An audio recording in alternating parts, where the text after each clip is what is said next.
दोस्तों कहते हैं कि खुद पर अगर भरोसा करते हो आप तो आपके लिए इस दुनिया में कुछ भी असंभव नहीं होता।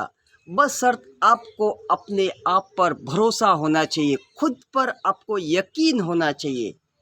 दोस्तों इस दुनिया में कोई चीज़ ज़रूरी नहीं है। सबसे ज़्यादा आपको अगर ज़िंदगी में कोई भी काम करना है या कुछ भी बड़ी सफलता हासिल करनी है तो आपका न तो ज़्यादा पढ़ा लिखा होना ज़रूरी है, न आपको अंग्रेजी आना ज़रूरी है, न आपका गोरा होना ज़रूरी है, न आपकी 6 फीट हाइट होनी ज़रूरी है, न आपको दुनिया भर की जानकारी होनी ज़रूरी है। सिर्फ़ और सिर्फ एक बात ज़रूरी है, आपको ये पता होना चाहिए कि आप वो चीज़ कर सकते हो, जो आप चाहते हो वो आप बन सकते हो। आपको सिर्फ इतना ही पता होना चाहिए कि हाँ, आप ये चीज़ कर सकते हो। बाकी आपको किसी भी प्रकार की कोई जानकारी होना ज़रूरी नहीं है। दोस्तों मैं आपको बताऊंगा अपने एक निजी एक्सपीरियंस के साथ में। मैं ये चीज़ जो मैं आपको बताने वाला वो मैंने न तो कहीं पे किताबों में पढ़ा है, न कोई कहानी है, न कोई टीवी सीरियल में देखा है। मतलब जो मैं बताऊंगा वो आपको एक वास्तविक चीज़ बताऊंगा जो मैंने एक्सपीरियंस की है अपने जीवन से। हमारी सोसाइटी में एक बंदा है जो अभी हाल में कलेक्टर की पोस्ट पर लगा हुआ है। वो बंदा स्टार्ट से, मेरी उम्र का ये लमसम ज़्यादा फ़र्क नहीं है, कोई 1-2 साल का फ़र्क होगा तो पता नहीं है मेरे को। बाकी मैं आपको बता देता हूँ कि जब मैं अपने ननिहाल जाता था, वो बंदा मेरे ननिहाल से है। जब मैं अपने ननिहाल जाता था तो हम लोग साथ साथ में खेलते थे। उस समय हमारी उम्र कोई 10-12 साल के आसपास रही होगी।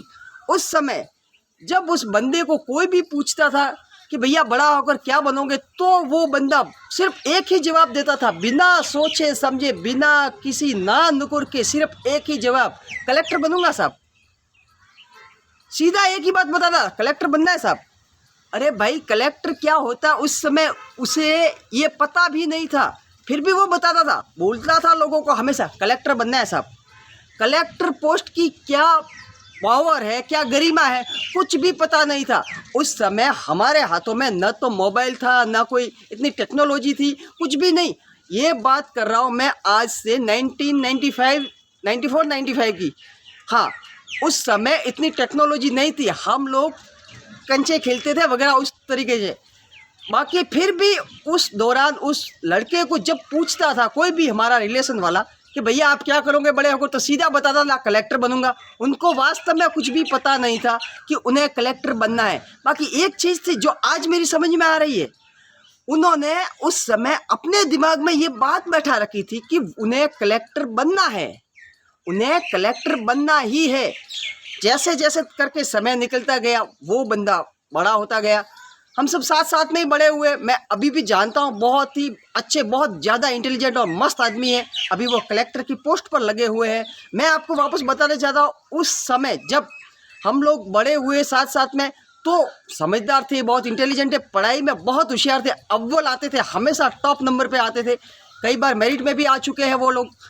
तो होता यूँ है कि उस दरमियान उस बंदे के पास, जिन कलेक्टर साहब की मैं बात कर रहा हूँ, उन बंदे के पास नौकरी के बहुत से ऑफर आए, तो उन बंदे ने नौकरी लेने से मना कर दिया। एटीट्यूड था साहब बंदे का, कॉन्फिडेंस लेवल तो देखो, उनको पता था कि मेरे को तो कलेक्टर ही बनना है, दूसरा कुछ बनना ही नहीं है। अरे बहुत बार, और उस समय मैं आपको ये बात बता देता हूँ, उस समय आज की तरह ही हालात थे नौकरियों की, एक अनार 100 बीमार। नौकरियों के लिए, सरकारी नौकरियों के लिए लोग जहां पर एक और तरसते थे, वहीं दूसरी तरफ वो बंदा कॉल लेटर आने के बावजूद भी नौकरी करने नहीं जाता था, क्योंकि उन्हें पता था, वो मानते थे कि साहब मैं तो कलेक्टर ही हूं और कलेक्टर ही बनूंगा। और आज उनके इन्हीं बिलीव सिस्टम ने उनको कलेक्टर पद पर जाकर बैठा दिया। आज वो बंदा पिछले 10 सालों से कलेक्टर का ये पोस्ट संभाल रहे हैं। जी हाँ दोस्तों, ये कोई कहानी नहीं है और या फिर ये कोई जानकारी के किताबों में पड़ी हुई बात नहीं है। सिर्फ एक ही बात है, उनका बिलीव सिस्टम इतना तगड़ा हो चुका था। भले उस समय जब वो 10-12 साल के थे, उन्हें ये पता नहीं था कि कलेक्टर पद की क्या पावर है, उन्हें ये पता ही नहीं था, क्योंकि 10-12 साल के लड़कों को कहाँ पता होता है यार, और वो भी 1985-86 के। उस समय ना कोई मोबाइल था, ना टेक्नोलॉजी थी, इतना कुछ था ही नहीं। उन्हें सिर्फ इतना ही पता था कि मेरे को कलेक्टर बनना है, और आज वो कलेक्टर के पद पर है। ये होता है बिलीव सिस्टम का पावर। दोस्तों 2010 में जब सचिन तेंदुलकर ने पहली बार दोहरी सेंचुरी लगाई थी, उसके बाद और भी लोगों ने दोहरी सेंचुरी लगाई। उससे पहले कितनी बार वनडे मैचेस खेले गए, बाकी वनडे मैच के इतिहास में किसी ने भी दोहरी सेंचुरी नहीं लगाई थी। जब सचिन तेंदुलकर ने पहली बार 2010 में दोहरी सेंचुरी यानी कि डबल शतक जड़ा था, उस समय उनके ऑपोजिट में खड़े थे, सामने स्टेज पर खड़े थे वीरेंद्र सहवाग। वीरेंद्र सहवाग ने ये देखा, वहां पे खड़े खड़े देख रहे थे, जब ये बंदा ठोक सकता है ना, तो मैं क्यों नहीं ठोक सकता। और सिर्फ 150 या 200 मैचों के बाद में वीरेंद्र सहवाग ने भी दोहरी सेंचुरी जड़ दी, और उसके बाद तो क्रिस गेल ने वगैरह बहुत से लोगों ने दोहरी सेंचुरी लगाई है। दोस्तों यहाँ पे मैं आपको सिर्फ एक ही बात बताने जाऊंगा कि जब तक सचिन तेंदुलकर ने आगे बढ़कर नहीं सोचा ना, तब तक किसी और प्लेयर ने भी ये सोचा ही नहीं था कि यार वनडे में दोहरा शतक कोई लगा सकता है क्या। एक सेंचुरी ही खूब है, एक शतक ही खूब है, बहुत है। जब तक सचिन तेंदुलकर ने इस बिलीव सिस्टम को नहीं तोड़ा कि यार वनडे में भी डबल सेंचुरी ठोकी जा सकती है, तब तक किसी और खिलाड़ी ने ये साहस नहीं किया। और जब सचिन तेंदुलकर ने 2010 में दोहरी सेंचुरी ठोककर ये बात साबित कर ली कि हाँ वनडे में भी दोहरा शतक ठोका जा सकता है, तो उसके बाद वीरेंद्र सहवाग ने, क्रिस गेल ने, और भी 8-10 खिलाड़ी होंगे जिन्होंने दोहरी सेंचुरी लगाई है। दोस्तों हमारा बिलीव सिस्टम ही सब कुछ है। कोई ज़रूरी नहीं है किसी चीज़ की कोई विशेष एबिलिटी की ज़रूरत नहीं है आपको कि आपको अंग्रेजी आना चाहिए, आपको ज़्यादा अमीर घर में पैदा होना चाहिए था, सक्सेस के लिए आपको बहुत बुद्धिमान होना चाहिए। कुछ ज़रूरी नहीं है, कोई बात ज़रूरी नहीं है। सिर्फ एक चीज़ ज़रूरी है, आपको भरोसा होना चाहिए अपने आप पर कि आप कोई भी चीज़ कर सकते हो। और अगर आज दिन तक किसी ने वो चीज़ नहीं की है, इसका मतलब ये नहीं है कि वो नहीं हो सकती। मैं इस वाक्य को फिर दोहराऊंगा कि आज दिन तक अगर किसी ने कोई चीज़ नहीं की है, तो इसका ये कतई मतलब नहीं है कि वो चीज़ नहीं हो सकती। अगर किसी एक बंदे ने भी वो चीज़ की है, तो आप भी वो चीज़ कर सकते हो। भले आप किसी भी हालत में हो, आपको खुद पर भरोसा होना चाहिए कि आप वो चीज़ कर सकते हो। दोस्तों एक बात मैं आपको और बताऊंगा, जब हाथी और शेर जंगल में दोनों आमने सामने आते हैं, तो पता है हाथी के दिमाग में क्या आता है? अरे यार बाप आ गया, अपना बाप आ गया भाई, अभी अपने को खाएगा। और शेर के दिमाग में क्या आती है? अरे साहब डिनर मिल गया, अपने को लंच मिल गया। शेर के दिमाग में हमेशा यही आता है। जबकि ताकत में ज़्यादा कौन होता है?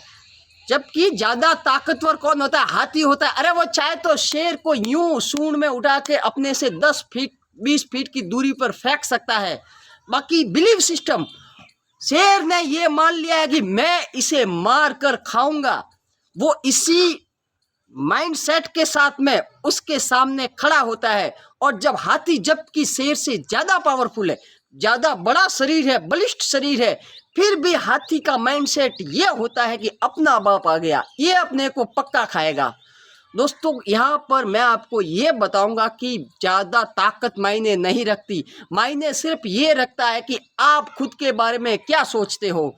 शेर को साला कभी भी पूछो कि भाई जंगल का राजा तू ही क्यों है, तो सीधा बताता साहब मेरे को लगता है मैं राजा हूँ। अरे भाई तू राजा है किस लिए? न तो तू ज़्यादा ताकतवर है, न ज़्यादा चालाक है, न ज़्यादा फुर्तीला है, न ज़्यादा लंबा चौड़ा है, फिर तो राजा क्यों है? तो बताता मेरे को लगता है साहब मैं ही राजा हूँ। जबकि शेर से भी दूसरे जानवर ज़्यादा ताकतवर होते हैं। आप हाथी को देख लो, ज़्यादा ताकतवर है, ज़्यादा फुर्तीला तेंदुआ, ज़्यादा चतुर लोमड़ी, फिर भी राजा कौन? शेर। क्योंकि राजा बनने के लिए चतुराई चाहिए ही नहीं ना, सिर्फ एक बात पता होनी चाहिए कि वो राजा है। और शेर को ये बात भली भांति पता होती है कि वही जंगल का राजा है।